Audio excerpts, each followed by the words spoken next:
نویت سنت الاعتکاف۔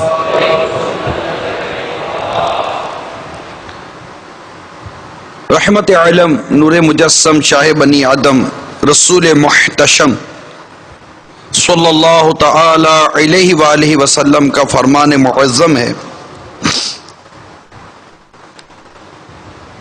تم اپنی مجلسوں کو مجھ پر درود پڑھ کر آراستہ کرو، تمہارا درود پڑھنا قیامت کے روز تمہارے لیے نور ہوگا۔ صلو علی الحبیب صلی اللہ تعالی علی محمد وعلی آلہ وصحبہ وبارک وسلم۔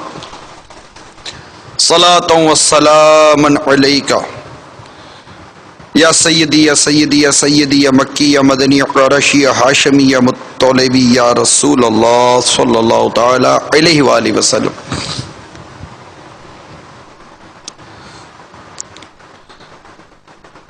پیارے پیارے اسلامی بھائیوں اور مدنی چینل کے ناظرین، اس سے پہلے کہ میں اپنے بیان کے موضوع کو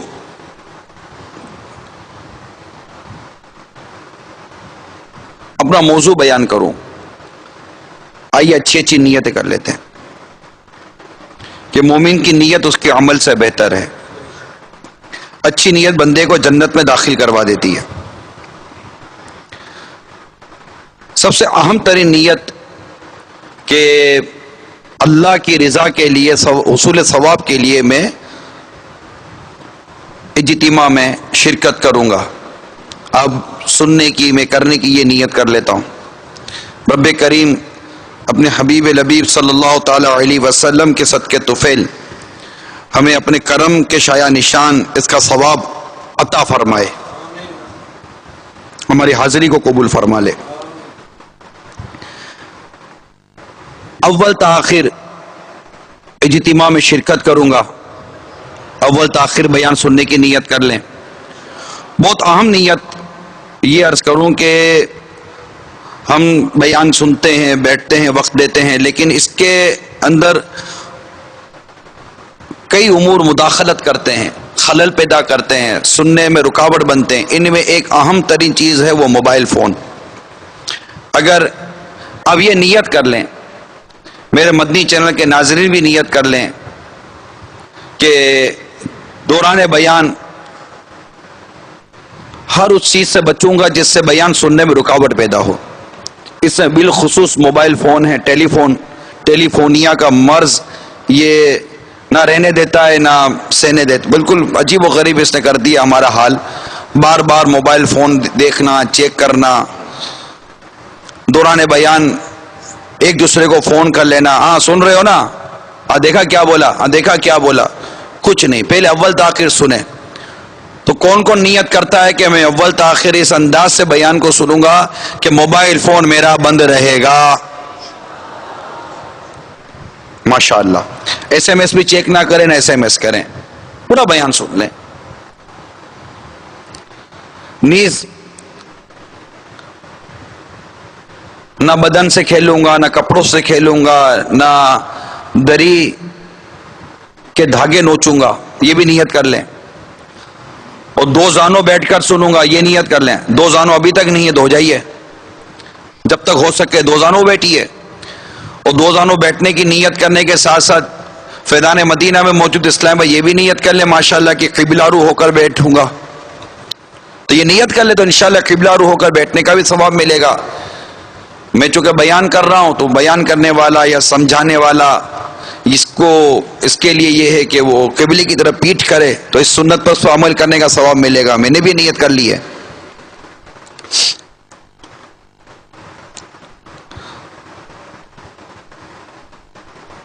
اللہ کا نام لیا گیا تو عز و جل، پیارے حبیب کا ذکر ہوا تو درود پاک پڑھوں گا۔ توبوا الی اللہ کہا گیا تو استغفر اللہ، صلو علی الحبیب کہا گیا تو درود پاک پڑھوں گا، صلی اللہ علی محمد۔ جتنی آپ نیتیں بڑھائیں گے انشاءاللہ عز و جل، جتنی اچھی نیتیں بڑھائیں گے انشاءاللہ عز و جل اسی قدر ثواب بڑھتا چلا جائے گا۔ نظروں کی حفاظت کی بھی نیت کر لیجئے کہ جتنا ہو سکا نگاہوں کو جھکا کر بیان سنوں گا۔ اگر دیکھنے میں دل جمعی ہو رہی ہے اور کوئی محل فتن نہیں ہے تو ایک جدا بات ہو گئی، لیکن نظریں نیچی کر کے بیان سننے کی کوشش کریں گے تو اس طرح نظروں کو قابو میں لینے کی عادت پڑ جائے گی. تو جہاں پر گناہوں کا اندیشہ ہوگا وہاں نگاہوں کی حفاظت کرنے میں آج کی مشق کام آئے گی. صلو علی الحبیب صلی اللہ تعالی علی محمد وعلی آلہ وصحبہ وبارک وسلم. صلاۃ و سلام علیک یا سیدی یا سیدی یا سیدی یا مکی یا مدنی یا قریشی یا ہاشمی یا مطلبی یا رسول اللہ صلی اللہ تعالی علیہ وآلہ وسلم. ایک بزرگ کی بارگاہ میں ایک شخص حاضر ہوا. مقصد یہ تھا کہ اپنی بیوی کی کوئی شکایت کرے. جب وہ حضرت کے دروازے پر پہنچا تو اندر سے کچھ اس طرح کی آواز آئی کہ انہیں لگا کہ جو اندر بزرگ ہیں خود ان کو بھی ان کی زوجہ کے حوالے سے تکلیف میں ہے وہ. تو اس نے سوچا کہ میں تو اپنی زوجہ کی شکایت کرنے آیا تھا، یہ تو خود ہی اس میں مبتلا نظر آ رہے ہیں. جب وہ لوٹنے لگا تو ان بزرگ کو پتہ چل گیا کہ یہ فلاں شخص مجھ سے ملنے آئے تھے، تو انہوں نے انہیں بلا بھیجا اور مدعا پوچھا کہ کیسے آنا ہوا. وہ بولا میں تو اپنی بیوی کی شکایت کے لیے حاضر ہوا تھا، لیکن یہاں آپ کا معاملہ بھی کچھ اسی طرح کا مجھے محسوس ہوا، اب میں کیا آپ سے شکایت کروں. تو انہوں نے فرمایا کہ اس کے چند حقوق ہیں جس کی بنا پر میں اس سے درگزر کرتا ہوں. نمبر 1، وہ میرے لیے جہنم سے آر ہے، اس کی وجہ سے میرا دل حرام سے بچا رہتا ہے. نمبر 2، میں جب گھر سے باہر ہوتا ہوں تو یہ میرے مال کی محافظ اور خازینہ یعنی میرے مال کی محافظ اور حفاظت کرنے والی، سنبھالنے والی ہوتی ہے. نمبر 3، میرے کپڑے دھوتی ہے، یوں میری دھوبن بھی بنتی ہے، میرے پیچھے میرے بچوں کی نگرانی بھی کرتی ہے، میرے لیے روٹی پکاتی، میرے لیے نان بائی بنتی ہے، کھانا پکا کر کھلاتی ہے. یہ سن کر وہ بولا کہ میری بیوی بھی ایسا ہی کرتی ہے، لیکن میں تو کبھی درگزر سے کام نہیں لیتا، آئندہ میں بھی درگزر کیا کروں گا. صلو علی الحبیب صلی اللہ تعالی علی محمد وعلی آلہ وصحبہ وبارک وسلم. صلاۃ و سلام علیک یا سیدی یا رسول اللہ. میرے پیارے اسلامی بھائیوں اور مدنی چینل کے ناظرین، جیسا کہ آپ کے علم میں ہے کہ ہفتے کو ہمارا ایک بنیادی موضوع ہوتا ہے معاشرے کے ناسور. آج اسی کو سامنے رکھ کر اگر میں کچھ عرض کروں کہ ایک ایسا معاملہ جس میں کہہ سکتے ہیں کہ نہ جانے کون سا گھر بچا ہوا ہوگا، اور اس میں بالخصوص میری مراد میاں بیوی کے آپس کی نا اتفاقی، کیونکہ گھر یہ ایک انسان کے لیے ایک آرام کا دہ ہے، آرام کی جگہ ہے. دنیا بھر سے تھکا ہارا ماندہ شخص جب گھر آتا ہے تو اس کی خواہش ہوتی ہے کہ میں اپنے گھر میں دو گھڑی سکون کا سانس لوں، مجھے میرے گھر میں آسانی مہیا ہو، میں سکون سے سو سکوں، کھا پی سکوں، مجھے راحت اور قلبی سکون میرے گھر میں میسر آئے. لیکن جب یہی گھر کی چار دیواری اس کے لیے بے سکونی، بے چینی، گھبراہٹ، غصہ، چڑچڑاپن اور اس طرح مختلف ذہنی اذیتوں کا وہ آماج گاہ بن جائے، تو باہر تو کسی کام کا نہیں رہتا، گھر میں بھی وہ انتہائی ذہنی طور پر اور طبعی طور پر مفلوج ہو جاتا ہے، جس سے اس کا اپنا نظام اور انداز زندگی تباہ و برباد ہو جاتا ہے. ایک شخص تھکا ہارا گھر جب لوٹے، باہر کوئی دھتکار پڑ گئی، تنگی آ گئی، پریشانی ہو گئی، تکلیف آ گئی، کسی بھی قسم کی اس کو پریشانی نہ آ لی ہے، جب گھر آئے اور گھر پر وہ ایک مسکراتا ہوا، سکون بھرا، ایک راحت بھرا ماحول پائے، تسکین اور تسلی بھرا ماحول پائے، تو یقیناً اس کو ایک راحت نصیب ہوتی ہے، ایک فرحت نصیب ہوتی ہے، اور باہر کی کئی پریشانیوں کو وہ درگزر کرنے میں کامیاب ہو جاتا ہے. اسی طرح صبح سے لے کر رات تک عورت گھر میں کام کاج کرتی ہے، بچے دیکھتی ہے، کھانا پکاتی ہے، گھر کے دیگر افراد ہوتے ہیں، کچھ ان کی نگہداشت اور کچھ ان کی خدمت بھی اپنے ذمہ لیتی ہے، بہت کچھ کرتی ہے، تھک ہار جاتی ہے، نہ سو پاتی ہے، بعض اوقات نہ آرام کر پاتی ہے، سر میں درد ہو، پریشانی ہو، جو بھی ہو، اس کو اپنی ایک روٹین ہے، اس کو کام کرنا ہے. جیسے مرد کو کسی بھی حال میں جانا ہے کہ اس کو دو پیسے کما کر لانے، تو بعض اوقات عورت بھی کسی حال میں اس کو اٹھنا ہے کہ گھر کے سارے کام کاج کرنے، شوہر کے گھر نکلنے سے پہلے اس کا ٹفن باکس اس کو تیار کر کے دینا ہے، اس کے کپڑے اس کو تیار کر کے دینے ہیں، اور اس کے پیچھے اس کے بچوں کی نگہداشت کرنی ہے، گھر بار کی حفاظت کرنی ہے، اور بھی کئی 10 قسم کے امور ہیں اس کو سر انجام دینے ہیں.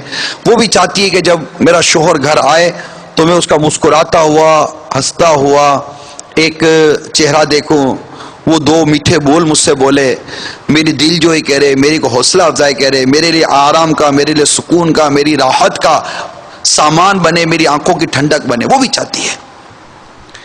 اور اگر ایسا نہ ہو تو یقیناً عورت کی اپنی زندگی بھی وہ تباہ و برباد ہو جاتی ہے، وہ بے چین بے قرار ہو جاتی ہے، اور یوں گھر کا سارا سکھ چین تباہ و برباد ہو جاتا ہے.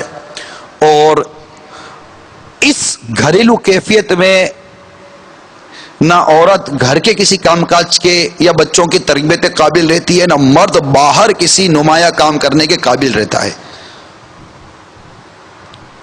ذہنی امراض الگ، sugar, tension, blood pressure, heart attack, فالج، سر کا درد، کمر کا درد، جوڑوں کا درد، گردوں کا درد، اور طرح طرح کی بیماریاں وہ پال لیتا ہے.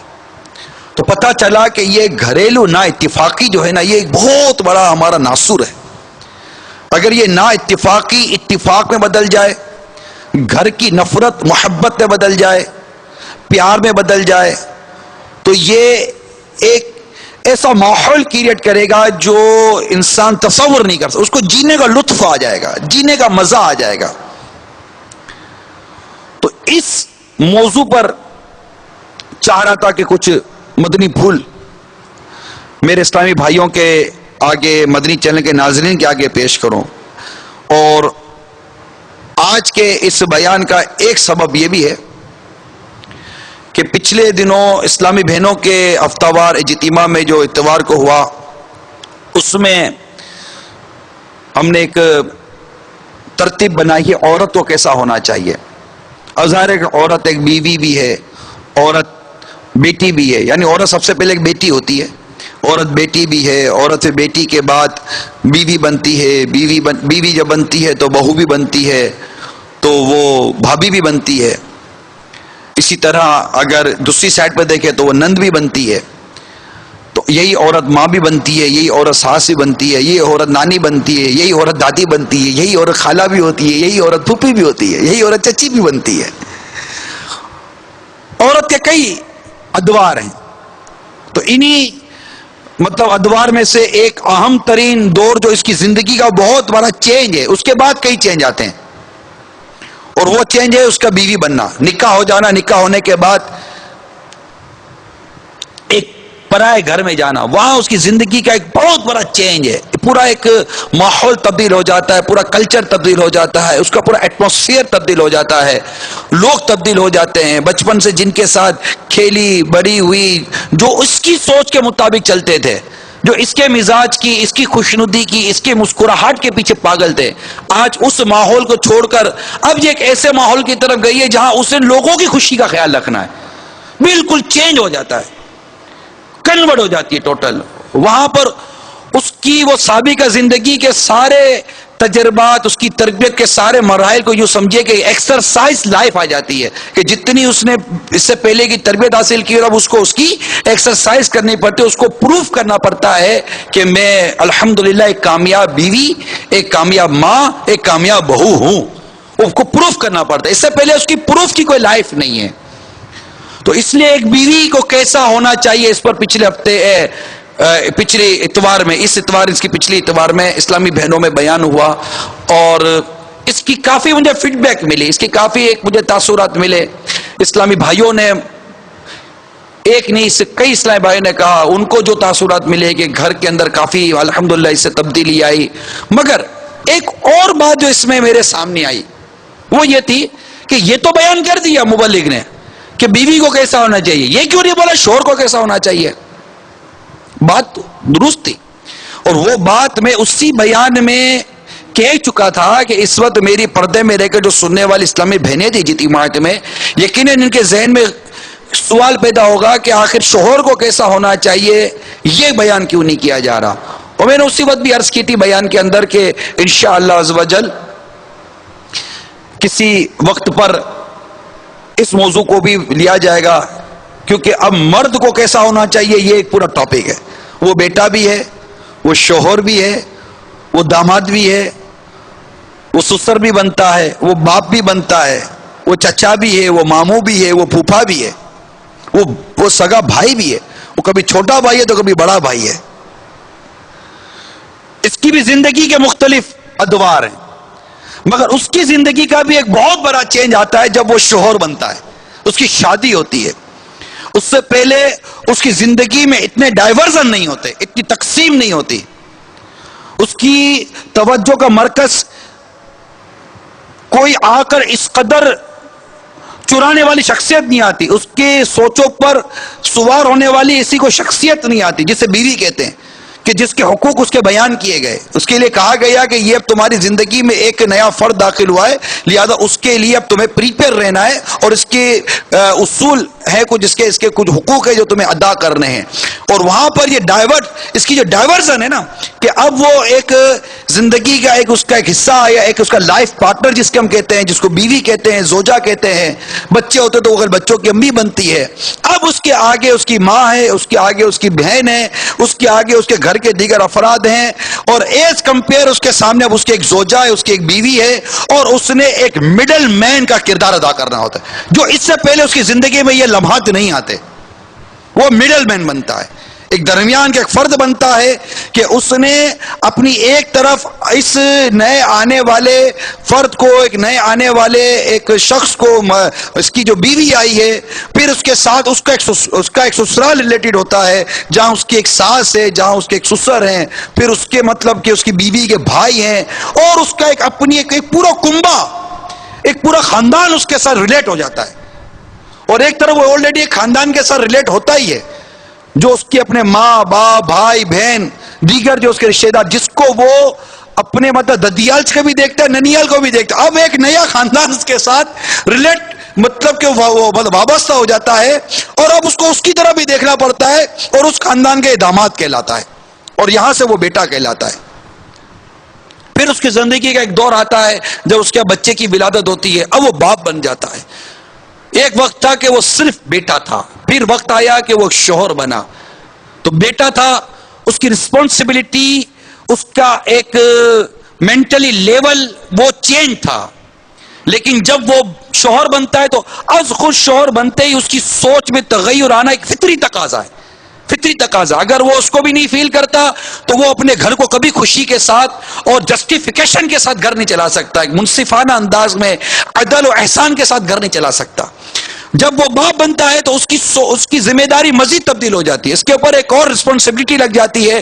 یوں سمجھو کہ اس کے اوپر ایک اور اسٹار لگ جاتا ہے. جتنا بڑا آفیسر بنے گا اتنی بڑی اس کی ذمہ داری بنے گی. پہلے وہ ایک عام وداؤٹ فلاور ایک عملے کا ایک فرد تھا، ایک عام سپاہی تھا. لیکن جب ایک پھول لگا اس کی رسپانسبلٹی بڑھی، دوسرا لگا اس کی اور ذمہ داری بڑھی، اس کے ماتحت اور بڑھ گئے، تیسرا لگا تو اس کی رسپانسبلٹی، اس کی ذمہ داری، اس کی حساسیت اور بڑھی، اس کے ماتحت اور بڑھ گئے. جتنے فلاور، جتنے اسٹار اس کو لگتے چلے جائیں گے، جتنے بیجز اس کو لگتے چلے جائیں گے، اگرچہ یہ بیجز اس کے ایک بڑے اسٹیٹس اور بڑے لیول کی علامت تو بن رہا ہے، اسی قدر اس کے ذمہ داری، اس کی حساسیت کی علامت بھی وہی بیجز اور وہی لیبل اور وہی اسٹارز اور وہی فلاورز ہیں۔ اگر وہ ان محسوسات کو نہیں غور کرتا، اپنی ذمہ داری کو نہیں غور کرتا، یہی بیجز، یہی فلاور، یہی اس کی ذمہ داری، یہی اس کا اسٹیٹس، اس کی ذلت، اس کی رسوائی، خواہ وہ دنیا میں ہو خواہ وہ آخرت میں، اس کا ذریعہ بن سکتی ہے۔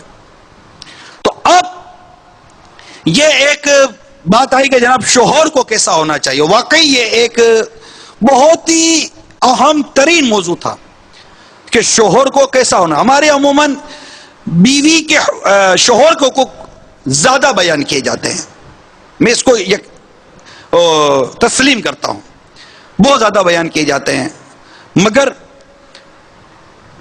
اگر ہم کتابوں کا مطالعہ کرتے ہیں، قرآن پاک کا مطالعہ کرتے ہیں اور حدیث مبارکہ کا مطالعہ کرتے ہیں، ایون کہ نبی رحمت شفیع امت صلی اللہ تعالی علیہ وسلم کی سیرت کا مطالعہ کرتے ہیں کہ سرکار صلی اللہ تعالی علیہ وسلم کا اپنی ازواج مطہرات کے ساتھ کیا انداز زندگی تھا، اور کس انداز سے میرے آقا صلی اللہ تعالی علیہ وسلم اپنی ازواج مطہرات کے ساتھ زندگی بسر کیا کرتے تھے۔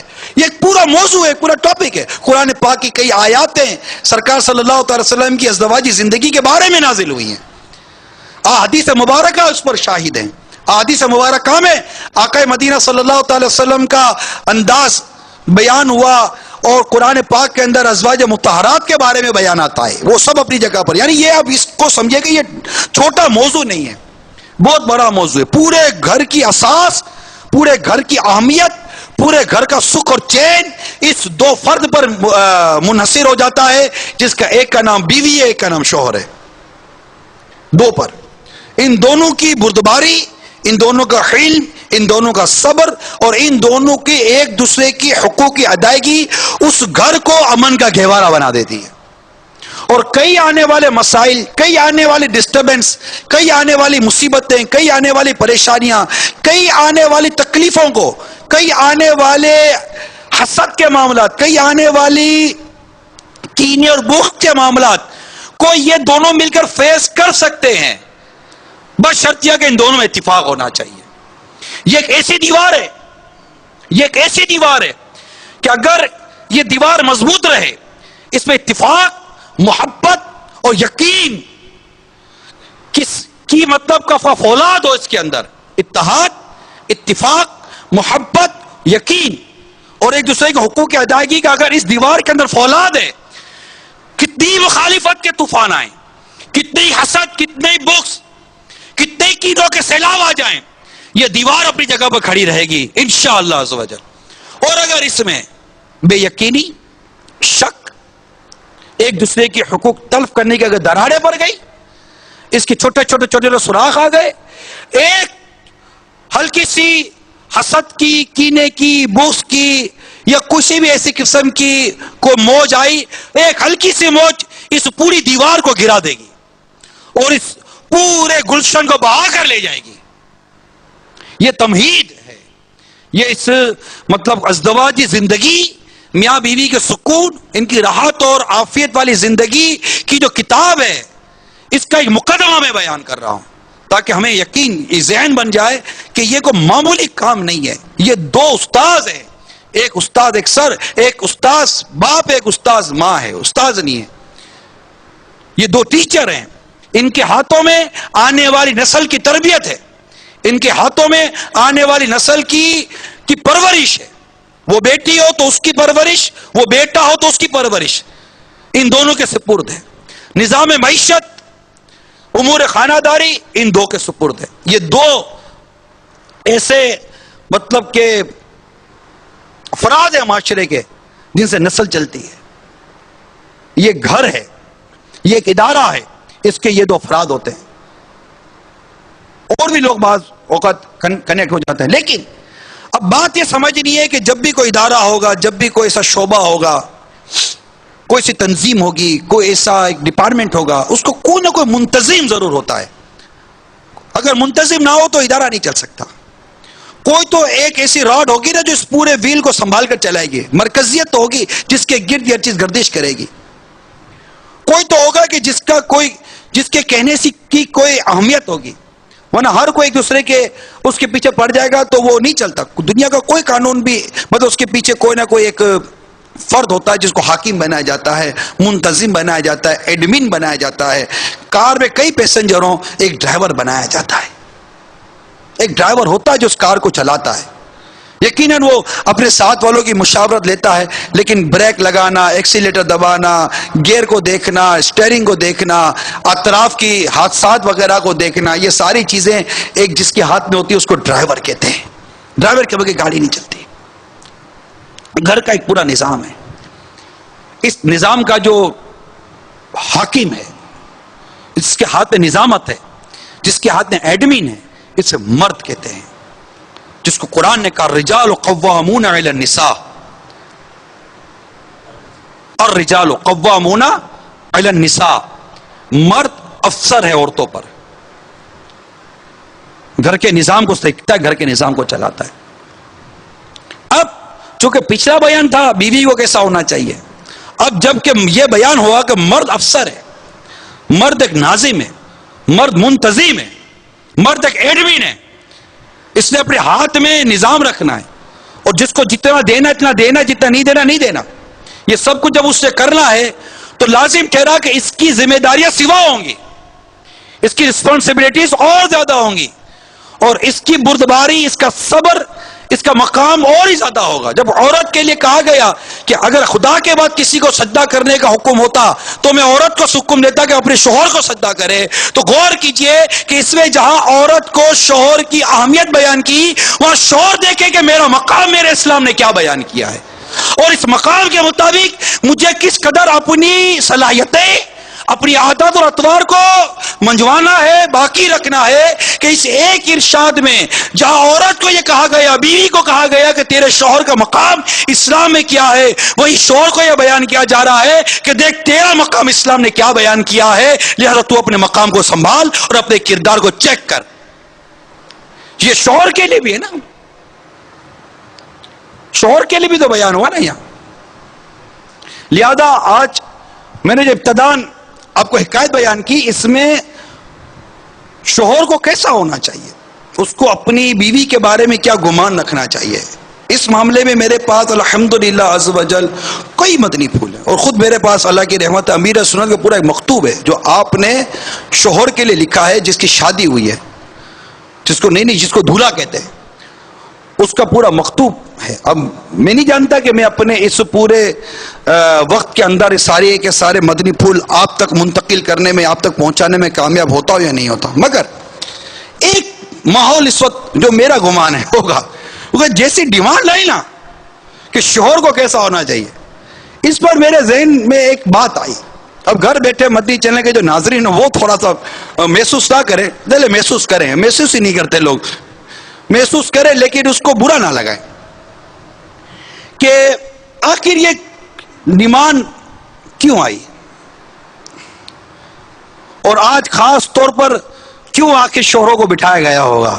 بیٹو دیکھو آج مدنی چینل پر تمہارے بارے میں کیا بولا جاتا ہے. اچھا، اب اس بیان کے اندر دوسرا کیا ہوگا کہ یہ جو اسلامی بہنوں کا بیان جو ریپیٹ ہوا، بیوی کو کیسا ہونا چاہیے، اس میں ہو سکتا ہے کہ اس وقت وہ جب اتوار کو بیان ہوا تھا اس میں بھی بچوں کے ابو یا شوہر ہوتے تو وہ کہیں گے سنو دیکھو تمہیں کیا کہہ رہا ہے، دیکھو دیکھو دیکھو دیکھو دیکھو نوٹ کرتی ہو نا، تم کرتی ہو نا. یہی ہو سکتا آج ہو، دیکھا دیکھا کیا سمجھا رہے ہیں، دیکھا کیا سمجھا رہے ہیں. اب یہ اس وقت ماحول جب گھر میں بنے گا تو آپ کیا سمجھتے ہیں کہ آپ کے اس انداز سے شوہر سمجھ جائے گا؟ نہیں، بلکہ ہمارا بیان کرنا ایسا نہ ضائع ہو جائے. شوہر صرف یہ دیکھے کہ میرے لیے کیا بیان ہوا ہے، اور بیوی یہ دیکھے میرے لیے کیا بیان ہوا ہے.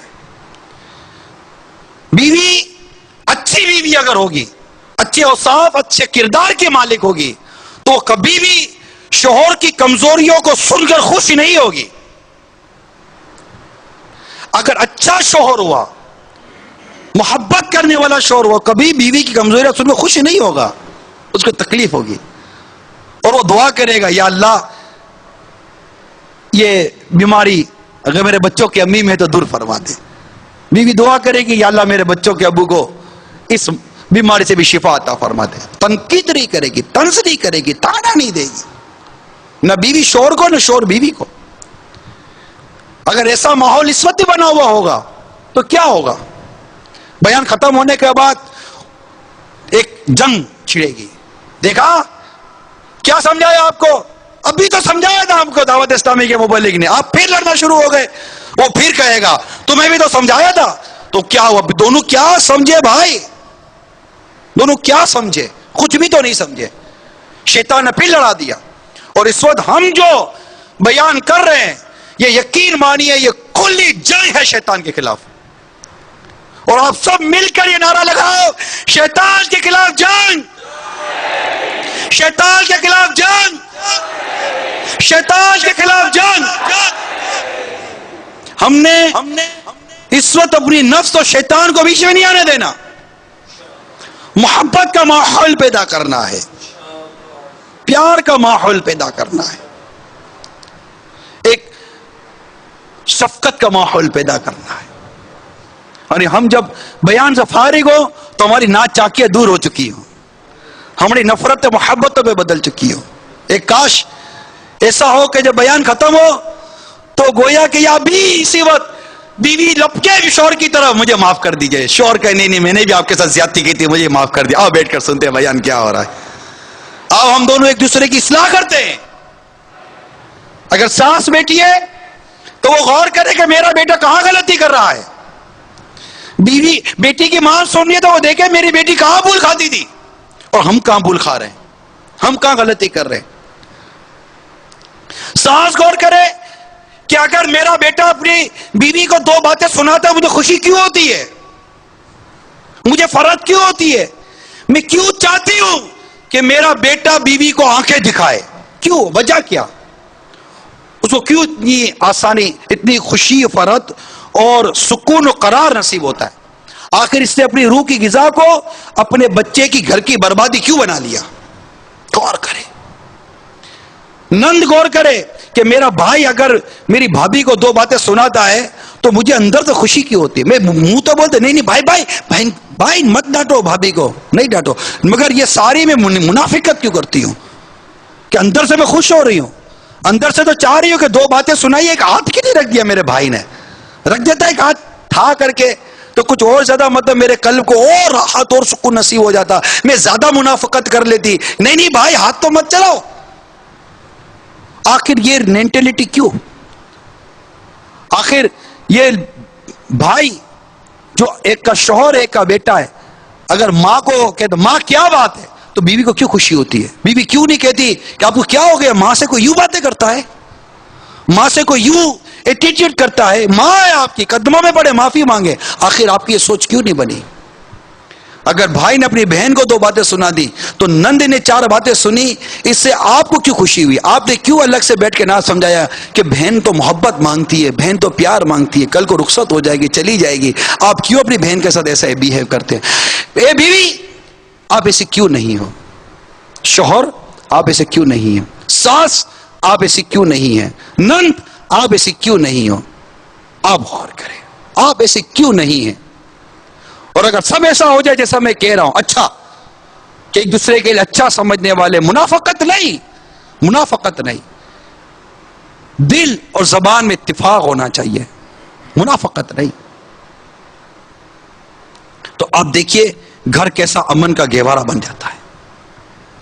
تو اب بات ہے اس فرد کی جو بہت زیادہ بسا اوقات آزمائش میں آ جاتا ہے اور اس کو اپنی بیوی کے حق ادا کر رہے ہیں. دیکھیے قرآن پاک سورہ بقرہ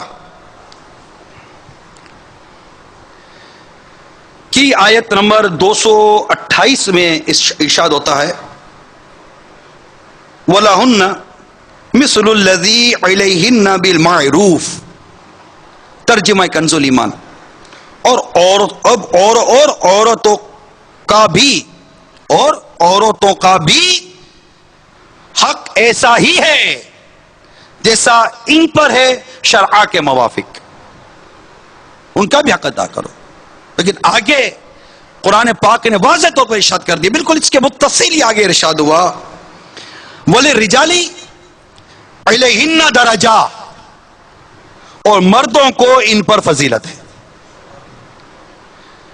کہ ان کے حق تو ادا کرنے مرد کو، لیکن مرد کو عورت پر فضیلت ہے، یہ بات تو سب سے پہلے بیوی کو مان ہی لینی ہے۔ ٹھیک ہے، آپ نے مطلب آپ کا ذہن بنا کہ شوہر کو کیسا ہونا چاہیے، اس پر بیان ہو، شوہر یوں کرتا ہے اس پر بیان ہو، شوہر یوں ہونا چاہیے، بیان ہوگا، لیکن یہ تو ایک ایسی طے شدہ بات ہے جس میں کوئی تبدیلی، کوئی تغیر نہیں ہو سکتا کہ اللہ تعالی نے مرد کو عورت پر فضیلت دی ہے، مرد کو عورت پر فضیلت دی ہے۔ سورہ نساء کی آیت نمبر 34 میں اس کا واضح ارشاد موجود ہے،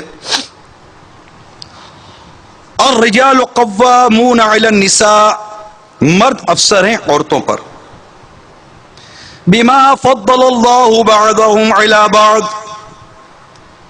اس لیے کہ اللہ نے ان میں ایک کو دوسرے پر فضیلت دی۔ دیکھ اللہ تعالیٰ نے ایک طرف ارشاد فرمایا کہ مرد افسر ہیں عورتوں پر، آئیے اس کی تفسیر بھی دیکھتے چلتے نا، کہ عورتوں کو ان کی اطاعت لازم ہے، اور مردوں کو حق ہے کہ وہ عورتوں پر رعایا کی طرح حکمرانی کریں اور ان کے مصالح اور تدابیر اور تعدیب اور حفاظت کی سر انجام دہی کریں۔ یہ دیکھیے، یہ ایک طرف ارشاد ہو گیا کہ ان کی اطاعت، مطلب کہ عورتوں کو ہے کہ ان کی اطاعت لازم ہے شوہر کی، کیونکہ یہ افسر ہیں، اور دوسری طرف یہ ہے کہ عورتوں پر رعایا کی طرح حکمرانی کریں۔ اب رعایا کے بارے میں ایک بات بیان کرتا ہوں، چلو مفتی احمد یار خان نعیمی رحمۃ اللہ تعالی علیہ نے رعایا کی تعریف یوں بیان کی، رعایا کو رعایا اسی لیے کہتے ہیں کہ اس کی رعایت کی جاتی ہے، یعنی اس کے بارے میں رعایت کی جائے گی، درگزر کیا جائے گا نا، مطلب رعایت تو رعایا ہوتی ہے نا، بیوی بچے شوہر کے رعایا ہیں، تو ان کے مسالے، ان کی تدابیر، تعدیب، ان کی حفاظت کی سر انجام دہی کرے۔ پھر آگے ارشاد ہوا کہ اس لیے کہ اللہ نے ان میں سے ایک کو دوسرے پر فضیلت دی۔ کیا فضیلت دی اس کے بارے میں سنتے ہیں، یعنی مردوں کو عورتوں پر عقل و دانائی اور جہاد و نبوت، خلافت و امامت، اذان و خطبہ، جماعت و جمعہ، تکبیر و تشریق، حدود و قصاص کی شہادت کے اور ورثے میں دونے حصے، اور تعصیب و نکاح و طلاق کے مالک ہونے اور نسبوں کے ان کی طرح نسبت کیے جانے، اور نماز اور روزے کے کامل طور پر قابل ہونے کے ساتھ ان کے لیے کوئی زمانہ ایسا نہیں کہ نماز روزے کے قابل نہ ہو، اور داڑھیوں اور اماموں کے ساتھ فضیلت دی ہے۔ داڑیاں منڈانے والوں کو تفسیر بیان کر رہا ہوں قرآن پاک کی، کہ داڑھی اور امامے پر فضیلت دی ہے، کہ اللہ نے مرد کو داڑھی دی ہے، ان کو امامے کے تاج عطا کیے ہیں۔ تو چلو اب تفسیر کی بات ہی مان لو بھائی، اور اپنی فضیلت کو ان معنوں کر بھی پانے کی کوشش کرو کہ آج کے بعد اگر داڑھی اب تک منڈائی تھی تو اب داڑھی رکھ لیجئے، کہ یہ آپ کی فضیلت ہے۔ مرد کی فضیلت داڑھی اور مرد کی فضیلت عمامہ شریف بیان کیا گیا ہے۔ اب اپنی فضیلتوں کو آگے پیچھے کر کے پھر فضیلت ثابت کرو تو غور کر لیجئے کیا ہے یہ۔ تو فضیلت دی، پھر ارشاد فرمایا وَبِمَا أَنفَقُوا مِنْ أَمْوَالِهِمْ، اور اس لیے کہ مردوں نے ان پر اپنے مال خرچ کیے۔ اس سے پتہ چلا کہ عورتوں کے نفقے مردوں پر واجب ہیں، جس کو نان نفقہ ہمارے عام زبان میں کہتے ہیں، کہ مردوں پر واجب ہے کہ کھانے مطلب روٹی دینا، گھر دینا، کپڑے دینا، ضرورت ہے جو اس کی عام ضرورت اس کو پوری کرنا، یہ مرد پر واجب ہے۔ آگے پھر عورتوں کی خصوصیت بیان کی گئی ہیں، پھر آگے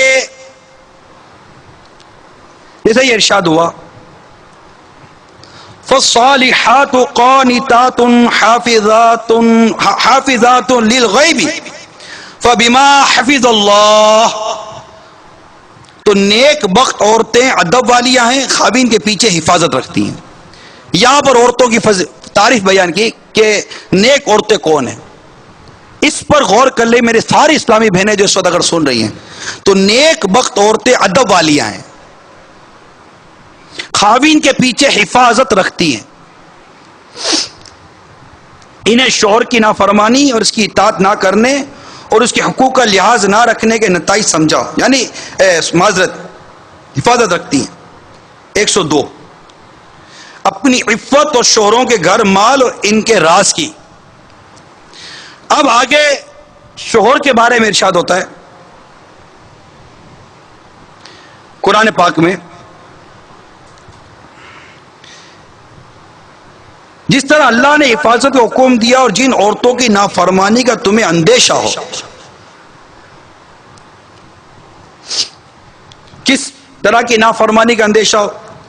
انہیں شوہر کی نافرمانی, اس کی اطاعت نہ کرنے, اس کے حقوق کا لحاظ نہ رکھنے کے نتائج سمجھاؤ.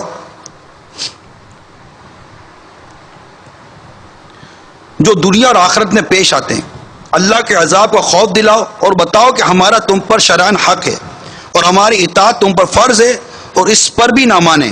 تو آگے ساری وضاحت ہو رہی ہے. تو انہیں سمجھاؤ اور ان سے الگ سو. اگر بیوی کوئی ایسا انداز اختیار کرتی ہے تو درجے بتا رہے ہیں, اسٹیپ بائی اسٹیپ. کیا ہے؟ سو, بستر الگ کر دو. پھر فرمایا اور انہیں مارو. اب جب یہ بات آتی ہے نا کہ انہیں مارو, تو بہت ان کو مطلب کہ ہاتھ ان کے کھل جاتے ہیں. وَضْرِبُوهُنَّ ان کو لفظ یاد ہے, اور انہیں مارو. اب مارتے ہیں ان کو, چٹیا پکڑ کر پھینکا, تھپڑ ماری, منہ پھاڑ دیا, ہاتھ موڑا, وہ چلا رہی ہے, اس کا ہاتھ اتار دیا, کندھا اتار دیا, کلائی توڑ دی اس کی, گھوسا مارا, اس کے نکسٹ پھاڑ دی, منہ پر مارا, اس کے ہونٹ پھاڑ دیے, دانت توڑ دیے. اور غصہ آیا, باورچی خانے لے گئے, بیلن لیا اور مارا, اس کا بیلن توڑ دیا. اب بھی نہیں مانے گی. اور صبر کر, چولہا ویسے جل رہا تھا روٹی پکانے کے لیے, کیونکہ اسے روٹی بیچاری نے صحیح نہیں پکائی تھی. وہ لیا کوئی چمچ وغیرہ, کوئی سی چیز, اس کو گرم کیا, اب وہ چلا رہی ہے, معاف کر دو, معاف کر دو, معاف. ہو سکتا ہے چھوٹا بچہ بھی لپٹ رہا ہو, ابو امی کو چھوڑ دو, ابو امی کو چھوڑ دو, مگر یہ تو ظلم پر اترا ہوا ہے نا, تو ظلم پر اترا ہوا ہے. اس کو تو خالی یہ حکم یاد ہے اور انہیں مارو. اور اب یہ نکال رہا ہے گرم گرم تمانچہ اور پھر دے رہا ہے بیوی کے پاؤں پر, بیوی کے ہاتھ پر, اس کی کمر پر گرم گرم داغ رہا ہے, اور وہ چلا رہی ہے مجھے معاف کر دیجئے, مجھے معاف کر دیجئے. مگر اس ظالم کو رحم نہیں آئے گا, اس ظالم کو رحم نہیں آتا. خون خون کر دیتا ہے, مارتا ہے, ایسا مارتا ہے.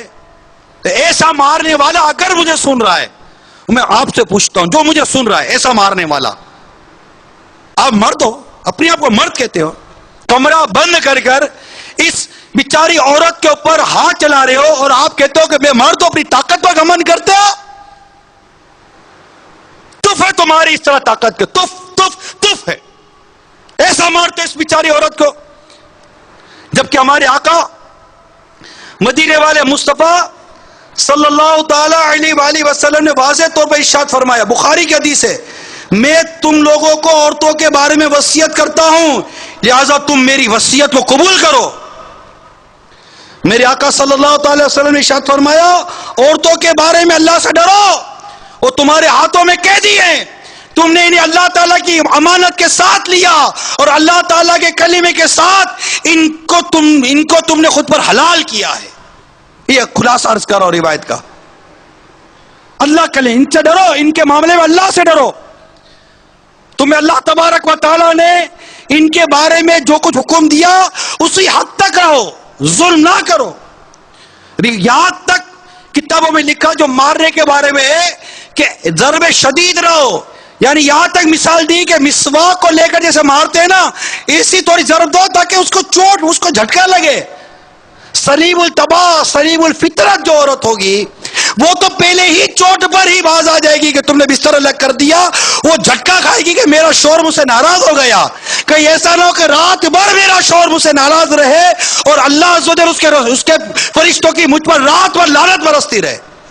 وہ ڈر جائے گی، وہ ڈر جائے گی کہ تم نے اس سے ناراضگی، تم نے اس سے بات چیت کی کمی اور بستر الگ کرنے پر اس کو تادیب کر دیا، اس کو ڈرا دیا کہ میں تم سے ناراض ہوں. پھر بھی اگر اس کو چوٹ نہیں لگتی تو آگے کا درجہ ہے، وہ بھی ظلم نہیں ہے، زیادتی نہیں ہے، ایک ادنا سا درجہ دیا ہے اس کو جھٹکا لگانے کے لیے، نہ کہ ظلم کرنے کے لیے. وہ بچوں کے آگے مارتے ہو، یہ بچہ کل بڑا نہیں ہوگا، یہ یاد ہی کرے گا کہ یہ وہی باپ ہے جو میری ماں کو دریجوں کی طرح مارتا تھا. اس بچے کے دل میں باپ تیری محبت کیسے پیدا ہوگی کہ بیٹا فطری طور پر ماں سے زیادہ محبت کرتا ہے اور بیٹی فطری طور پر باپ سے زیادہ محبت کرتی. یہ ایک ایسا نیچر ہے جس کو سب تسلیم کرتے ہیں. اور اگر بیٹا بھی ہاتھ سے 2 قدم آگے تو اس کی بھی کل شادی ہوگی، وہ بھی کہے گا میرے باپ نے جو کیا میں سے 2 قدم آگے کروں گا. وہ الگ ظلم کرے گا. اور اس طرح بیوی پر ظلم کر کے، تشدد کر کے، اس کو اذیت دے کر، غصے میں آ کر چھریوں سے حملے کر کر اس کو زخمی کر دینے سے، اس کے ناخن نوچ لینے سے، اس کی کان کی بالیاں نوچ لینے سے، اس کے بالوں کو کھینچ کر اس کے بال کاٹ دینے سے، یہاں تک کہ ظلم اتنی حد تک اس کو گنجا کر دیتے ہو، اس کے چہرے کو داغدار کر دیتے ہو اور کہتے ہو کہ ہاں نہیں چھوڑوں گا. یہ کیا؟ ارے ہوں کیا کرتے ہو؟ کوئی طاقتور ملے گا نا تو تمہاری آگے پیچھے کر دے گا ساری طاقت کو. یہ غلط ہے. اگر کوئی شوہر ایسا کرتا ہے اور اسے کیا ہے، آج معافی مانگے. آج یہ تمہارے ماتحت ہے بیوی، آج تمہاری قید میں بیوی، آج تمہارے زیر سایہ ہے بیوی، وہ کچھ نہیں کہے گی. مگر یاد رکھو ایک دن آئے گا کہ روز قیامت ہوگا، تم بھی وہاں ہوگے، تمہاری بیوی بھی وہاں ہوگی. اس وقت اگر تمہاری بیوی نے، اسی مظلوم بیوی نے، ظلم و تشدد کا شکار بیوی نے رب کے حضور تمہاری شکایت کر دی، یا اللہ اس نے مجھ پر ظلم کیا تھا، یا اللہ یہ مجھے اتنا مارتا تھا، میری چیخو پکارے، میری آوازاریاں، میرے آنسو، میرے ہاتھ جوڑنا، میرا کانپنا اس کے دل میں نرمی نہ لاتا تھا، اس کا ظلم بڑھ جاتا تھا. مولا مجھے انصاف دلا دے. اس وقت کیا کرو گے؟ تمہاری کون سی طاقت، تمہارا کون سا غصہ اس وقت تمہیں بچائے گا؟ وہی ظلم، وہی زیادتی قیامت کے دن تمہیں گھٹنے ٹکوا دے گی. اور اس وقت کیا؟ اپنی نیکیاں دینی پڑیں گی مظلوم کو. ظالم نیکیاں دے گا مظلوم کو، اور اگر پھر بھی حساب پورا نہیں ہوگا تو مظلوم کے گناہ ظالم کے سر ڈالے جائیں گے. ڈرو اللہ تعالیٰ کے قہر سے، اللہ کے غضب سے، جس نے اس وقت عورتوں کو تمہارے قابو میں دیا ہے. مگر ایک دن عدل کا دن ہے، انصاف کا دن ہے. اللہ عز و جل کی بارگاہ میں اگر تم ظالم بن کر آ گئے، کیا کرو گے؟ کہاں جاؤ گے؟ اس وقت کیا کرو؟ اس وقت تو بیوی کو بھی نیکیوں کی حاجت ہوگی. اللہ تو فرماتے ہیں ان کے سوا رضا کوئی حامی نہیں جہاں گزرا کرے پسر پہ پدر کو خبر نہ ہو. ارے وہ ہوش ربا دن ہوگا کہ ماں بیٹے کو کہ بیٹا تجھے میں نے جلا، تجھے میں نے پالا، تجھے میں نے پوسا، اپنے خون جگر سے تیری پرورش کی، بیٹا ایک نیکی دے دے. بیٹا ماں کو نیکی نہیں دے گا. ماں بیٹے کے اوپر کیا شفقت کرے گی، باپ بیٹے پر کیا شفقت کرے گا، پورے واقعات قیامت کی نشانیوں میں، قیامت کی باتوں میں، قیامت کے بیان میں موجود ہیں. اس وقت بیوی کو بھی نیکیوں کی حاجت ہوگی، اس وقت اس عورت کو بھی نیکیوں کی حاجت ہوگی. آج اس پر ظلم و ستم کر کر غرور و تکبر کی تصویر بنے ہوئے شوہر، کل اگر اسی ظلم کی وجہ سے تمہیں جہنم کی آگ میں ڈال دیا گیا تو کیا کرو گے؟ اور تمہارے سامنے تمہاری یہی مظلومہ بیوی جنت کے مزے لے رہی ہوگی، کیا کرو گے؟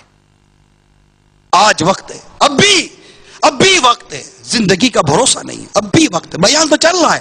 اگر آپ ایسے ہو، خدا را ہاتھ جوڑ کے معافی مانگ لو. اور sorry, what do you mean for sorry؟ Sorry, array sorry کو سلا دو، معافی مانگو. ارے جتنی تکلیف غلطی تھی، اتنی معافی مانگنے میں بھی تم کو تکلیف ہونی چاہیے. معافی مانگ لو. آج خلاصے کروا لو، پتہ نہیں کہ آج کی رات کس کی آخری رات ہو. بیوی مر گئی تو زندگی پر حسرت کرو گے کہ میں معافی نہ مانگ سکا. شوہر اگر خود ہی مر گئے تو وقت پورا ہو جائے گا. یہ دنیا دار العمل ہے، آخر دار الجزا ہے، مذاق نہیں ہے، کوئی کھیل تماشا نہیں ہے. عورت کو اگر ہمارے ہاتھوں میں دیا ہے تو ہمیں کچھ اصول دیے، کچھ حقوق دیے، پرنسپلز دیے، ہماری کچھ باؤنڈری ہے، ہم اس باؤنڈری کے اندر کام کر سکتے ہیں. باؤنڈری سے باہر گئے تو خود ہی ہار گئے. وہ کھلاڑی کیا تو باؤنڈری سے باہر چلا جائے، گیم سے باہر ہو جاتا ہے. وہ تو ظلم مت کرو. ارشاد ہوا آگے، پھر اگر وہ تمہارے حکم میں آ جائیں، دیکھو قرآن پاک کہتا ہے، میرا رب فرماتا ہے سورہ نساء کے اندر، پھر اگر وہ تمہارے حکم میں آ جائیں، جب تم ان کو شریعت کے دائرے میں رہ کر اگر تعذیب کرو، انہیں جو بھی مطلب کہ ان کو ڈرانا دھمکانا جیسا بھی کرنا ہے، کس صورت میں مارنے کی اجازت کس صورت میں دی ہے یہ بھی میں بیان کرتا چلوں تاکہ کسی کو یہ نہ لگے کہ مارو. نہیں، 4 باتیں فقہائے کرام نے بیان کی جس میں عورت کو مارنے کی اجازت ہے. نمبر 1، شوہر اپنی بیوی کو بناؤ سنگار صفائی ستھرائی کا حکم دے لیکن پھر بھی وہ پھوہر اور میلی کچیلی بنی رہے.